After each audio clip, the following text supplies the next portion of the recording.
शास्त्रों में बताया गया है कि जिस तरह से सभी व्यक्ति के जन्म की तारीख होती है, उसी तरह से वो अपनी मृत्यु की तारीख भी लिखवा कर आता है। हालांकि पुराणों में बताया गया है कि व्यक्ति के कर्मों के आधार पर उसकी मृत्यु की उम्र घटती और बढ़ती भी है। अच्छे और पुण्य कर्म करने वाले को भगवान से दीर्घायु का आशीर्वाद मिलता है, तो वहीं बुरे कर्म करने वाले मृत्यु का श्राप पाकर पहले ही मर सकते हैं। यही कारण है कि कुछ लोगों की मृत्यु समय से पहले और बेहद कष्टदायक स्थिति में होती। नमस्कार दोस्तों, स्वागत है आप सभी का एक बार फिर से हमारे YouTube चैनल पर।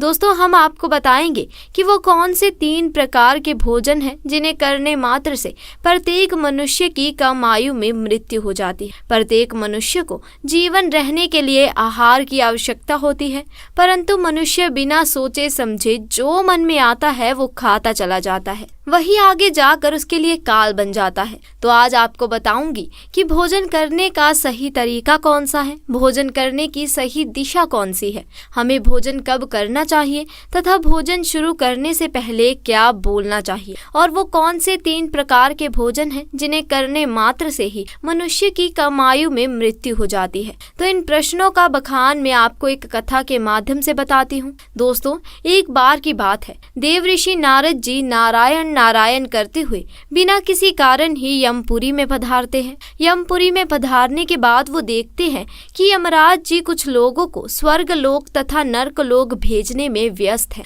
उनमें से बहुत से लोग काफी कम उम्र के थे और बहुत से लोग वृद्धावस्था में थे। तब देव ऋषि नारद जी ने सोचा कि इतनी कम उम्र में इन मनुष्यों की मृत्यु कैसे हो सकती है, जबकि कलयुग के प्रत्येक मनुष्य को 100 वर्ष की आयु निश्चित की गई है। यहाँ 15 से 20 वर्ष की आयु में ही सभी की मृत्यु हो जा रही है।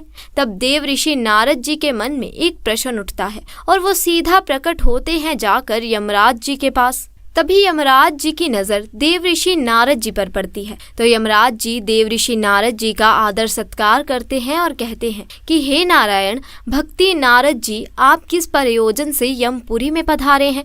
तब देव ऋषि नारद जी कहते हैं कि हे यमराज जी, मैं यहाँ आया तो बिना किसी कारण के ही था, परंतु यहाँ आने के बाद मेरे मन में एक प्रश्न तांडव कर रहा है। हे मृत्यु के देवता, आपको तो भविष्यवाणी दी गई है जिससे आपको पता होता है कि कौन से मनुष्य की मृत्यु कब होने वाली है और उस मनुष्य की मृत्यु के होने का कारण क्या है। मेरा प्रश्न बस यही है कि वो कौन से 3 प्रकार के भोजन हैं जिन्हें करने मात्र से प्रत्येक मनुष्य की कम आयु में ही मृत्यु हो जाती है। मनुष्य को किस प्रकार का भोजन करना चाहिए, किस प्रकार का भोजन मनुष्य की आयु बढ़ाने वाला होता है और किस प्रकार का भोजन मनुष्य की आयु को कम करने वाला होता है, और भोजन को किस दिशा में मुंह करके करना चाहिए, भोजन करने से पूर्व कौन सा मंत्र बोलना चाहिए। कृपया करके आप मुझे इन सभी प्रश्नों के उत्तर देने का कष्ट करें।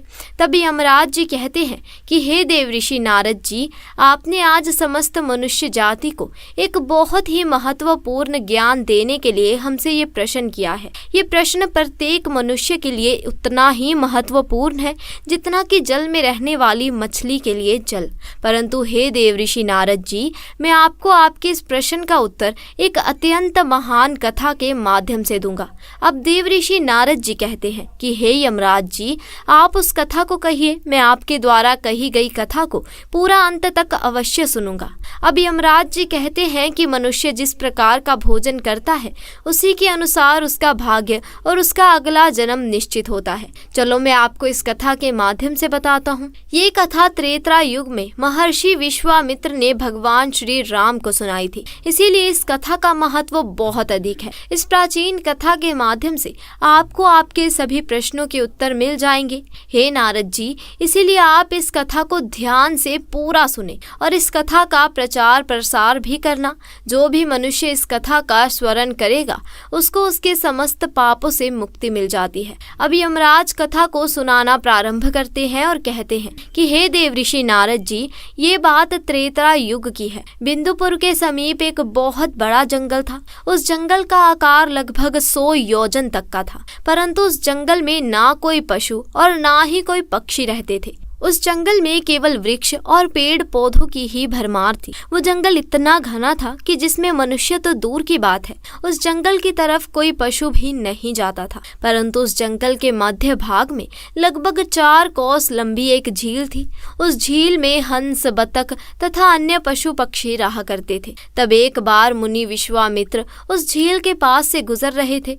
तब उनको बहुत ही सुंदर और विचित्र दृश्य दिखाई दिया, क्योंकि उस जंगल में ना कोई आता था और ना ही कोई जाता था, परंतु इस झील के समीप एक बहुत बड़ा आश्रम था जो देखने में बहुत पुराना हो गया था, लेकिन फिर भी उसकी सुंदरता मन को मोह लेने वाली थी। वो आश्रम अत्यंत सुंदर और पवित्र दिखाई पड़ रहा था। उस आश्रम में ना कोई साधु संत तपस्या करते थे और ना ही उस आश्रम में शिष्यों को पाठ का ज्ञान दिया जाता था। वो आश्रम पूरी तरह से खाली था।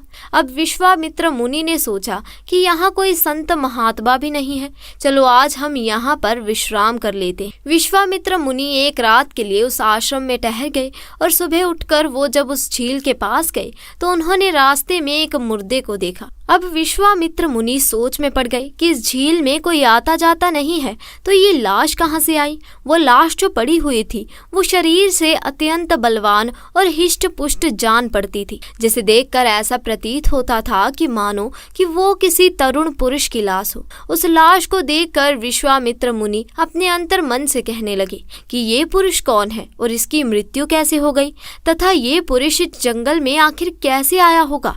अब उस मरे हुए आदमी के बारे में जानने के लिए विश्वामित्र मुनि चिंतित हो गए। अब यमराज जी कहते हैं, हे देव ऋषि नारद जी, तभी अचानक आकाश में उन्हें एक दिव्य विमान दिखाई पड़ा और वो दिव्य विमान उस झील के समीप आकर रुक गया और उस विमान से एक दिव्य पुरुष उतरा और वो पुरुष उस दिव्य विमान से उतरने के बाद उस झील में स्नान करने के लिए चला गया। अब झील में नहाने के बाद वो बाहर आया और उस मरे हुए पुरुष का मांस खाने लगा। उसने भर पेट उस मोटे ताजे मुर्दे का मांस खाया और फिर वो फिर से अपने दिव्य विमान की ओर जाने लगा। वो दिव्य विमान ऐसा जान पड़ता था कि मानो वो स्वर्ग का विमान हो। अब वो दिव्य पुरुष उसी विमान में बैठकर स्वर्ग की ओर जाने लगा।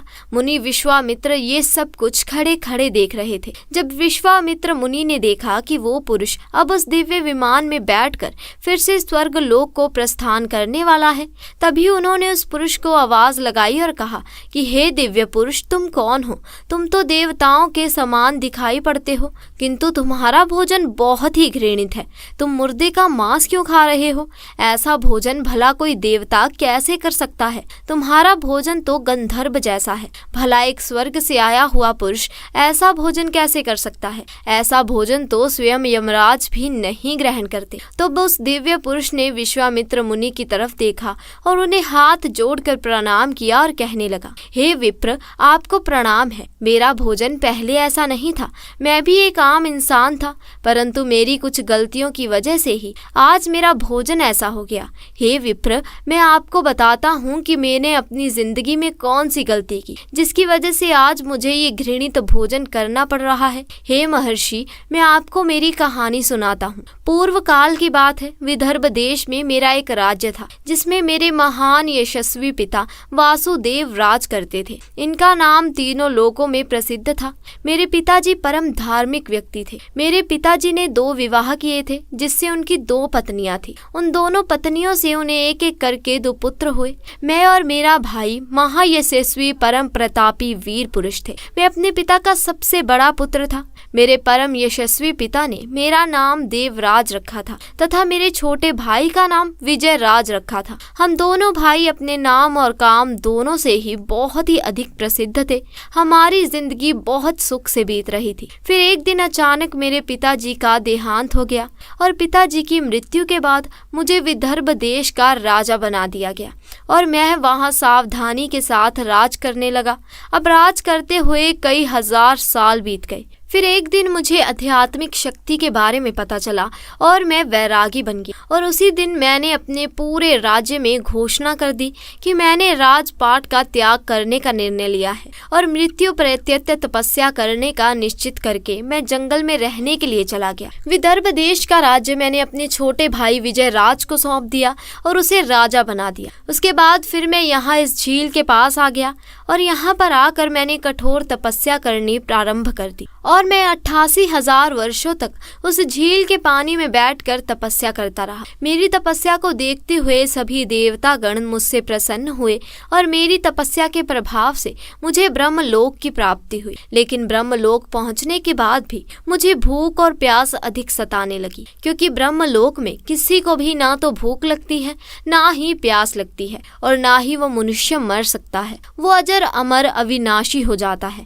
परंतु मेरी समस्त इंद्रियां भूख से तिलमिला उठती थी। हे मुनिवर, मैं अपनी इस दुविधा के निवारण के लिए ब्रह्मलोक के सर्वश्रेष्ठ देवता ब्रह्मा जी के पास में गया और उनसे पूछा, हे भगवान, मैंने तो सुना है कि ब्रह्मलोक में किसी भी प्राणी को भूख और प्यास नहीं लगती, फिर मुझे भूख और प्यास इतना क्यों सता रही है?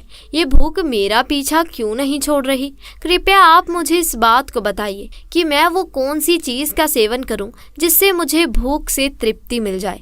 फिर ब्रह्मदेव ने मुझसे कहा कि हे राजन, पृथ्वी पर दान धर्म करने पर ही व्यक्ति इस लोक में भूख प्यास से मुक्त हो पाता है। परंतु हे राजन, ना तो आपने अपने जीवन काल में कभी दान किया, द्वार पर आए भिखारी को द्वार से ही वापस लौटा दिया और उसे दान कभी नहीं दिया, कभी किसी भूख मांगे को भीख नहीं दी। आप एक राजा थे, आपने अपने राजमहल की समस्त प्रजा को खुश रखा, परंतु तुमने राजमहल में रहकर भी द्वार पर आए अतिथियों को भोजन नहीं दिया और आपने सदैव अनुचित भोजन किया है। और साथ ही आप बिना स्नान किए ही भोजन किया करते थे, जो कि शास्त्रों के हिसाब से गुनाह माना गया है। साथ ही भोजन शुरू करने से पहले तुमने कभी ईश्वर का ध्यान नहीं किया, क्योंकि अगर आपको भोजन की प्राप्ति हो रही है तब वो किसकी वजह से हो रही है? आपको उसके लिए प्रार्थना करनी चाहिए, और वही आपने नहीं किया। स्वादिष्ट भोजन को दूसरों को दिए बिना ही आपने उस भोजन को ग्रहण किया है। हे राजन, इसी कारण से तुम्हें ये पाप लगा है। इसीलिए तुम्हें ब्रह्मलोक में रहते हुए भी भूख और प्यास का कष्ट उठाना पड़ रहा है। जब आप जीवित थे तब आपने जीवित रहते हुए अनेक प्रकार के आहार का अकेले ही सेवन किया है। अनेक प्रकार के पकवान तुमने अकेले ही खाए हैं, दूसरों को नहीं दिए हैं, जिससे तुम्हारा शरीर तो बलवान बन गया, किंतु तुम्हारा पुण्य क्षीण हो गया। और तुमने जो तपस्या की उसकी वजह से तुमको ब्रह्मलोक में स्थान तो प्राप्त हो गया, परंतु तुम्हारी भूख शांत नहीं हुई। हे राजन, तुम्हारी भूख को शांत करने का मेरे पास एक उपाय है। उस झील के पास तुम्हारा मृतक शरीर पड़ा हुआ है, तुम उसी का मांस खाकर अपनी भूख मिटाओ। तब ब्रह्मा जी ने इस प्रकार से मुझे समझाया तो मैंने ब्रह्मा जी से कहा कि हे प्रभु, अपने शरीर का भक्षण कर लेने के पश्चात मेरा क्या होगा? उसके बाद मैं क्या खाऊंगा? मेरे खाने के लिए कुछ भी शेष नहीं रहेगा। मैं एक ब्रह्म पुरुष हूँ और मैं किसी जीव की हत्या नहीं कर सकता। तो हे भगवान, कृपया कुछ ऐसा भोजन बताइए जिसको खाने के बाद मुझे लगने वाली भूख और प्यास हमेशा के लिए मिट जाए और जो कभी भी खत्म ना हो। तब ब्रह्मदेव कहते हैं कि हे राजन, तुम्हारा शरीर ही मैंने अक्षय बना दिया है। हे राजन, अब आप उसे चाहे जितना खाएंगे फिर भी वो समाप्त नहीं होगा और ना ही वो बदबू देगा। तुम्हारे द्वारा खाए गए तुम्हारे ही शरीर के अंग दूसरे दिन फिर से ताज़ा हो जाएंगे। इस मृत शरीर के अंग फिर से उगाएंगे। इस प्रकार तुम फिर से उन्हें खा सकोगे। तुमको अपने ही शरीर का मांस खाते खाते जब तुमको 102 वर्ष बीत जाएंगे तो उसके बाद इसी झील में एक दिन महर्षि विश्वामित्र पधारेंगे। उन्हीं के द्वारा तुम इस पाप से मुक्त हो पाओगे। इस प्रकार से जब ब्रह्मा जी ने उस राजा को उसके पीछे का राज बताया तो अब उस दिव्य पुरुष ने सारी हकीकत महर्षि विश्वामित्र को बता दी और कहने लगे कि हे विप्र, मेरा शरीर कभी नष्ट नहीं होगा और मैं रोज आकर अपने शरीर का कच्चा मांस खाता हूँ। यही मेरा आहार है। न जाने कब मुनि विश्वामित्र यहाँ पर पधारेंगे और मुझे इस कष्ट से मुक्ति दिलाएंगे। अभी तक मैंने ये सोचते सोचते लगभग 100 वर्ष बिता दिए हैं। मैं आज भी महर्षि विश्वामित्र की राह देख रहा हूँ। राजा देवराज का इस प्रकार से कथन सुनकर महर्षि विश्वामित्र बोले, हे राजन, कहो आपके सौभाग्य से मैं यहाँ पर आया हूँ। मैं ही मुनि विश्वामित्र हूँ। कहिए राजन, मैं तुम्हारी किस प्रकार से सहायता कर सकता हूँ? तब राजा देवराज अत्यंत प्रसन्न हुए और जमीन पर लेटकर महर्षि विश्वामित्र के चरणों को वंदन करने लगे। राजा देवराज ने कहा, हे मुनिवर, कृपया आप मुझे इस घृणित आहार से मुक्त कीजिए तथा जिस पाप के कारण मुझे ये प्राप्त हुआ है उस पाप से भी मुझे मुक्त कीजिए। मैं इस प्रकार का भोजन करते करते निराश हो चुका हूँ। कृपया आप मुझे इस घृणित भोजन से मुक्त कीजिए। इस भोजन से मुक्त होने के बाद मुझे अक्षय लोक की प्राप्ति हो सकेगी। हे ऋषि, कृपया आप मुझ पर कृपा करें। राजा देवराज की दुख भरी बातें सुनकर मुनि विश्वामित्र को उन पर तरस आ गया। अब महर्षि विश्वामित्र ने उस राजा के शरीर को जैसे ही छुआ, उस राजा का मृतक शरीर वहां से अदृश्य हो गया और वो उस पाप से मुक्त हो गए। और फिर महर्षि विश्वामित्र से आज्ञा लेकर वे उस दिव्य विमान में बैठकर ब्रह्मलोक को चलने लगे। अब यमराज जी देवऋषि नारद जी को समझाते हुए आगे कहते हैं कि हे देवऋषि नारद जी, इस प्रकार से उस राजा देवराज को दान ना करने के पाप से मुक्ति मिली। इस प्रकार से उचित भोजन करने के कारण ही विदर्भ देश के महाराज को ब्रह्मलोक में रहने पर भी तृप्ति नहीं मिली और उन्हें पृथ्वी लोक पर आकर स्वयं का ही मांस खाना पड़ा। हे देवऋषि नारद जी, अब मैं तुम्हें भोजन के कुछ नियम बताता हूँ। आप इन नियमों को ध्यान से सुनिए। भोजन शुरू करने से पहले आपको 2 काम करने हैं। पहला आपको काम ये करना है कि आपको भगवान को धन्यवाद करना है जिसकी वजह से आपको ये भोजन मिल रहा है। दूसरा काम आपको भोजन शुरू करने से पहले ये करना है कि थोड़ा सा अन्न भूमि पर रखना है ताकि देवता, पशु, पक्षी, सर्प, दैत्य तथा प्रेत, पिशाच जो अपने कर्म बंधन से बंधे हुए हैं उन सभी को अन्न की प्राप्ति हो। यदि भोजन करते समय कोई अतिथि आए तो उसका स्वागत करें और उसे आसन देकर प्रणाम करके उसका सत्कार करें। फिर उसे श्रद्धा पूर्वक भोजन कराकर विदा करें, क्योंकि जिसके घर से अतिथि निराश होकर लौट जाता है उसे वो अपने पाप देकर उसके शुभ कर्मों को ले जाता है। यमराज जी आगे कहते हैं, देवऋषि नारद जी, भगवान श्री कृष्ण ने स्वयं बताया है कि पिता के घर में रहने वाली विवाहित कन्या, दुखिया और गर्भ धारण की हुई स्त्री तथा वृद्ध को भोजन कराने के बाद ही भोजन करना चाहिए। इन सभी को भोजन कराए बिना जो स्वयं भोजन ग्रहण करता है उसका भोजन पापमय बन जाता है। ऐसा व्यक्ति नरक में ही जाता है और स्नान किए बिना ही भोजन करता है। उसका भोजन मल भक्षण के समान हो जाता है। जो मनुष्य बालक एवं वृद्ध आदि के हिस्से का भोजन करता है उसका भोजन विष्ठा के समान हो जाता है और जो बिना दान किए ही भोजन को ग्रहण करता है उसका भोजन विष के समान बन जाता है। मनुष्य को कभी भी दुराचारी व्यक्ति द्वारा दिया गया अर्थात दूसरों द्वारा अपमानित कर दिया गया भोजन कभी भी ग्रहण नहीं करना चाहिए। इससे उस मनुष्य को पाप लगता है। परोसे हुए भोजन का अग्रभाग अग्नि को देकर ही भोजन करना चाहिए। भोजन को एकाग्रचित होकर करना चाहिए। प्रथम मीठा, फिर लवण और खट्टा और अंत में कटु एवं तीखे पदार्थ का सेवन करें। प्रथम 3 निवाले मौन होकर ग्रहण करने चाहिए। ऐसा करने से व्यक्ति के सभी पाप कर्म नष्ट हो जाते हैं और पुण्य कर्म बढ़ने लगते हैं। भगवान की कृपा से उसे जीवन भर कभी अन्न की कमी महसूस नहीं होगी। यमराज जी आगे कहते हैं, हे देवऋषि नारद जी, पूर्व दिशा में बैठकर भोजन करने से व्यक्ति रोगों और तामसिक तनाव से मुक्त हो जाता है। बीमार बुजुर्ग को पूर्व की ओर मुख करके भोजन अवश्य करना चाहिए। इससे उसके स्वास्थ्य में सुधार आता है, क्योंकि पूर्व दिशा उगते हुए सूर्य की दिशा होती है और सूर्य देव बल, आरोग्य तथा दीर्घायु प्रदान करते हैं। विद्या की अभिलाषा रखने वाले मनुष्य को उत्तर दिशा की ओर मुख करके भोजन करना चाहिए। ये दिशा देवी सरस्वती की दिशा होती है। ध्यान रहे, दक्षिण दिशा की ओर मुख करके भोजन ना करें, ये मृत्यु की दिशा होती है। इस दिशा में मुख करके भोजन करने से आयु कम हो जाती है। टूटे फूटे बर्तनों में भोजन नहीं करना चाहिए। ये दुर्भाग्य को निमंत्रण देता है, जिससे घर में गरीबी आती है। भोजन हमेशा थाली में ही करना चाहिए। गंदी थाली में भोजन करने से जीवन में दुर्भाग्य आता है। एकादशी के दिन तामसिक अन्न का सेवन ना करें। जो मनुष्य एकादशी के दिन तामसिक अन्न अर्थात मांस का सेवन करता है, लक्ष्मी उस घर को छोड़कर चली जाती है। भोजन का अपव्यय करना अनर्थ माना गया है, इसीलिए थाली में जितना आवश्यक हो उतना ही भोजन ले। अगर कोई व्यक्ति साथ में भोजन कर रहा है तो उसका भोजन समाप्त होने तक उठकर नहीं जाना चाहिए। इससे पितृ देव नाराज हो जाते हैं। भोजन के बाद थाली में हाथ धोना अनुचित माना गया है। थाली में हाथ धोने से अन्न का अपमान होता है। भोजन के बाद थाली में हाथ धोने वाले लोग नीच योनि में जन्म लेते हैं। सबसे महत्वपूर्ण बात ध्यान रखें कि व्यक्ति को बिस्तर पर बैठकर कभी भी भोजन नहीं करना चाहिए। ऐसा करने से व्यक्ति कई प्रकार के रोगों से ग्रसित हो सकता है। भोजन केवल जमीन पर आसन बिछाकर उस पर बैठकर ही करना चाहिए। भोजन करते समय दिशाओं का ध्यान रखना बहुत ही आवश्यक होता है। यदि गलत दिशा में बैठकर अथवा गलत दिशा में मुख करके भोजन किया जाए तो ऐसा भोजन करने से व्यक्ति को उसके अनिष्ट परिणाम प्राप्त होते हैं। अगर कोई भोजन के ऊपर से पैर रखकर चला गया हो अथवा कोई व्यक्ति भोजन को लांग कर चला गया हो तो ऐसे भोजन को कभी भी खाना नहीं चाहिए। ऐसा भोजन अशुद्ध माना जाता है। ऐसे भोजन को पशुओं को खिला देना चाहिए। दूसरों के द्वारा लांघा गया भोजन खाने से मनुष्य की आयु कम हो जाती है और उसके शरीर में भिन्न भिन्न प्रकार के रोग उत्पन्न होते हैं। यदि भोजन में बाल निकल आए तो ऐसा भोजन त्याज्य हो जाता है। यदि अन्न में बाल निकलता है तो उसे ईश्वर को कभी प्रसाद के रूप में नहीं चढ़ाना चाहिए और ना ही स्वयं खाना चाहिए। ऐसा भोजन प्रेतों को प्राप्त होता है। ऐसा भोजन करने से मनुष्य की कम आयु में मृत्यु हो जाती है। मनुष्य को दूसरों के लिए परोसा हुआ भोजन भी नहीं खाना चाहिए।